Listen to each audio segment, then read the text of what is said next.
Eh? Unajua nilisema mimi kama Nuru Okanga nikiwe MCA katika hiyo assembly, hata nikiwe mbunge kwa national bunge, lazima nitaongea. Hata kama ni kuamuka tu kusema hai, lazima niamuke niseme. Lakini ni jambo mbaya sana mbunge akapasareti Wezi.Sudi 15 years, yeye ndiye anaongoza kuwa bubu huku nje, lakini huko kwa bunge parliament ndani yeye ndio bubu. Akifika kule anakuwa bubu, lakini akitoka huku nje akitoka tu nje, akikanyaga tu nje ya bunge, pap, mdomo kutusu watu, anatusu Raila, anatusu Babu Wino, anatusu sijui nani sijui. Lakini akifika parliament kule kwa bunge, badala aongee manifesto ile imetolewa, hata achangie yenye inasaidia watu wa kupasareti, yeye anakuwa bubu.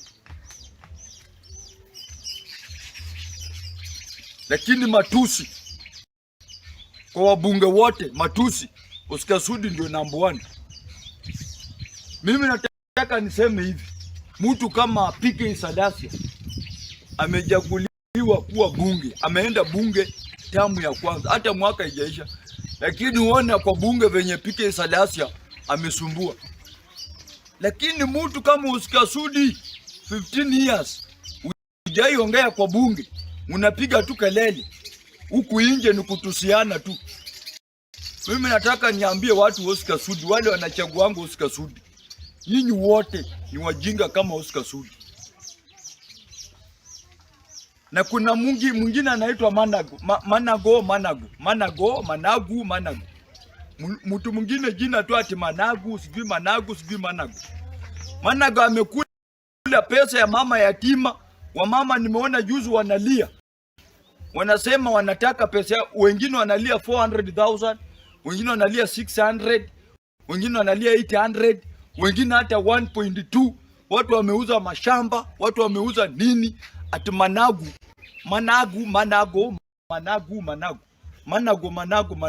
amekula. Yani watu wa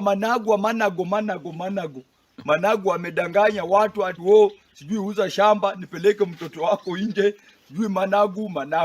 Na timu ingine hapo wamedanganya watu, wamewaibia pesa.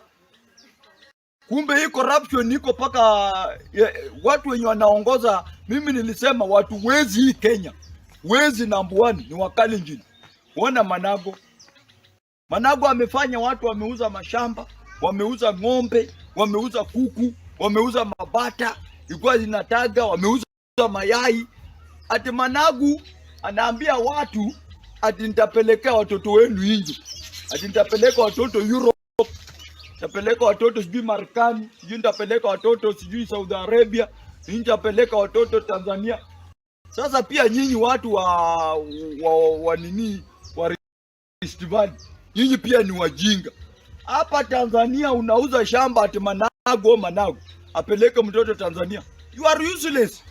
Uchukua mtoto wako na 10,000 aende hapa Tanzania. Hapa akifika na manga kwa Posto Nganga amenunua, kwa aenda Posto Nganga akikanyaga mguu ya right ako Tanzania, left ako Kenya. Ati Mandago anakuambia uza shamba nikupelekee mtoto Tanzania. Mimi nataka niseme namna hii, watu wa Rift Valley, nyinyi ni wezi.